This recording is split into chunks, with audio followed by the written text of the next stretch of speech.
Which brings us to the next two steps, which are the most crucial in a successful marketing campaign.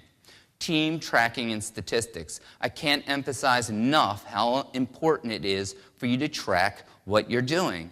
I'm going to show you some tips and tricks on how to more effectively track, but unless you track and know what's working and what's not working, your media plan cannot evolve.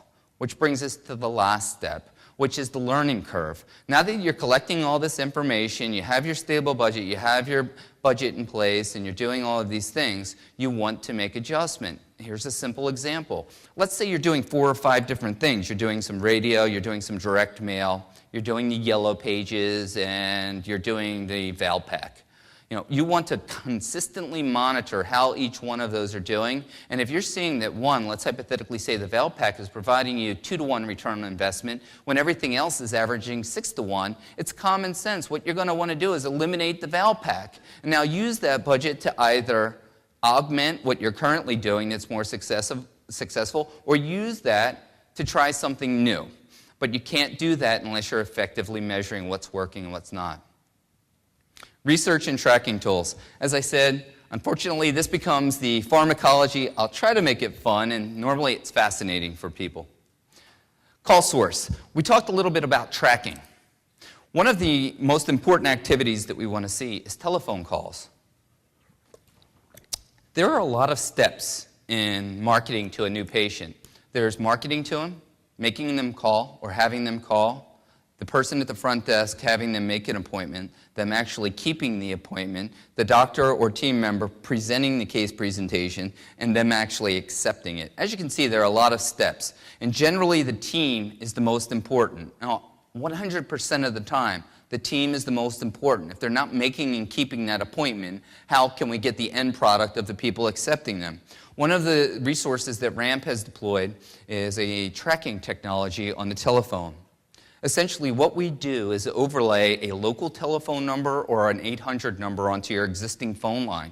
You could have multiple telephone numbers, one for each different mechanism of marketing that you're using. Now we can track each person that's responding by each telephone number.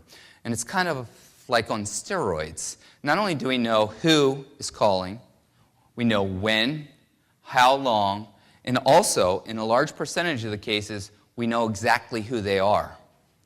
This has become fascinating for us. I like to call it hidden potential, especially for the sedation patient. You may have heard this 100 times today. The sedation patient, marketing to the sedation patient, the psychology of this person is 180 degrees from a traditional patient. A traditional patient is looking for a reason to come to your practice. The sedation patient is looking for a reason not to come to your practice. So there are a lot of things that you have to have in place to make sure you're super nice to this person. One thing that we found across the board is, generally speaking, they don't leave telephone messages. They've just found a way out. Well, I tried to call them, nobody answered. But now we have their information. All they need to do is have the phone ring once, even if it was before, during, or after business hours and nobody answered the line. In the most cases, we have their name, address, and telephone number. So now we have several options. Team member can call them back. Oh, hi, I'm sorry, this is All Smiles Dental Care. I'm sorry we missed your call. You can come up with a handwritten letter from the doctor. We're sorry we missed your telephone call. Is there anything we can do for you? It's all about maximizing the calls. The other thing that we do is record the calls live. And you can see it instantly. This has become a fascinating training tool. And it's not about finding whose fault it is, why these patients aren't coming in. It's all about learning and training. And when we hear these telephone calls and the doctor hears them, and the team hears them, and we give suggestions on what could have been better, I'll tell you what, 9 times out of 10, the number one thing that we found is the team talks too long. Somebody will call up and want to make an appointment. That's the first thing that they say. As a matter of fact, I was just showing some people earlier. First thing the patient calls, oh, hi, I heard you're adding on the radio. I wanted to call up and see about making an appointment. Somehow, the telephone call lasted 9 minutes and 21 seconds. There's no reason that should be. In a lot of cases, they've actually talked the person out of coming in. They started off with, okay, I want to come in and make an appointment. 8 minutes later, it's like, well, can you send me some information on that? Sure. So we talked out it out. So it's all about maximizing each one of the phone skills for each person that answers it. Another thing that we can do is dynamically track. So The teams that are on board with this and what they're doing, since it's live, they have somebody call in, and now they can go online, and we access this, and the doctor has access to it. They can give updates on there on how each call went. Okay, patient made appointment, didn't make appointment. Now we're all dynamically linked. I don't have to call up to the practice and say, hey, I see Mr. Schwartz called, it was 9 minutes long. What happened to it? The team already updated us, and now we're in there, and we're collaborating together live, real time. That's one tracking source. The other thing is mobile track. This has been a fascinating technology that's recently been deployed. What if you had the ability to tell what all of the car radios tuned into that were driving past your practice, right on that road, every minute of every day? Well, you can. This company has patented a device that passively detects what car radios are tuned into. All a car has to do is drive past it, and it knows what it was tuned into. As you can see here, this is a telephone pole out front of one of our clients' practices. And you can barely see it, but there's a device about the size of a bread box now with a solar panel that's logged on there, and every day we can see what's happening real time, driving past their practice. In larger practices that have a lot of volume into their parking lot, we actually point one into their parking lot as well. So now we can compare it versus everybody that's driving by on what we're advertised on and what the people are tuned into, their patients that are actually driving in. Now, this isn't magic beans. It doesn't say you get this and it spits out this magic report that says what you should be advertising on. But it is a very sophisticated research tool. And like any sophisticated research tool, it should be used by professionals. The next thing is Google Analytics. This is something that's been very fascinating for RAMP over the last 2 years. 2 years ago, RAMP decided to create a website division, primarily because we looked across the board at all of the other website companies and what they were doing, and they were missing the point. Traditionally, within dentistry, everybody works in this circle of dentistry. It's kind of like this vicious circle of marketing companies, website companies. It's like this perpetual motion.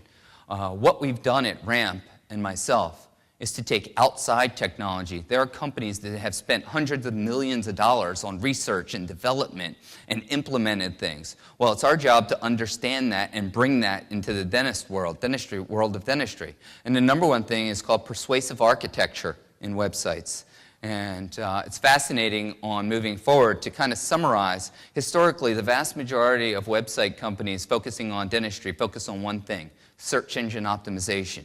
Oh, we'll get you on the first page. You'll be number one. You'll be number two. You're missing the point of the future of websites if you buy into that. Search engine optimization, there's no trick to it. As long as you go with a reputable company, you'll get up there on the top page. And even if you are number one, that doesn't mean all of a sudden there's an exponential amount of people in your area searching the web looking for you.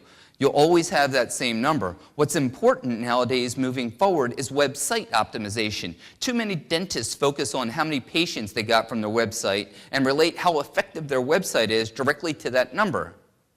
Example, I talk to doctors, they say, my website's great. Get 5 patients a month from my website. Love it. Best thing I have. I said, really? How many people are coming to your website? I have no idea. I get 5 patients. Well, what if we found out that 5,000 unique visitors came to that website a month and only 5 of them were turning into patients? Does that sound like that's good return on investment? Probably not. So what we need to focus on is the website dynamics. And myself or Eric will be here to talk a little bit more for you. I could probably spend the 45 minutes on that. But when you're looking for a website company, I highly recommend, or your website, that you focus on website optimization as well as search engine optimization. And let's talk a little bit about Google Analytics, because you have a lot of information out there. This is actually a client of ours that's here. One thing that we want to do that we can track is what pages are the people going to on the website. Interestingly enough, we found that Crowns and Bridges was the second #1 page behind homepage. For whatever reason, in this market, people were searching Crowns and Bridges here. The website has changed how people look for information. They want information relative and fast. They don't want to be looking around for their information. So now that we know this information, we can adapt it to make sure that the people get the information they want quickly.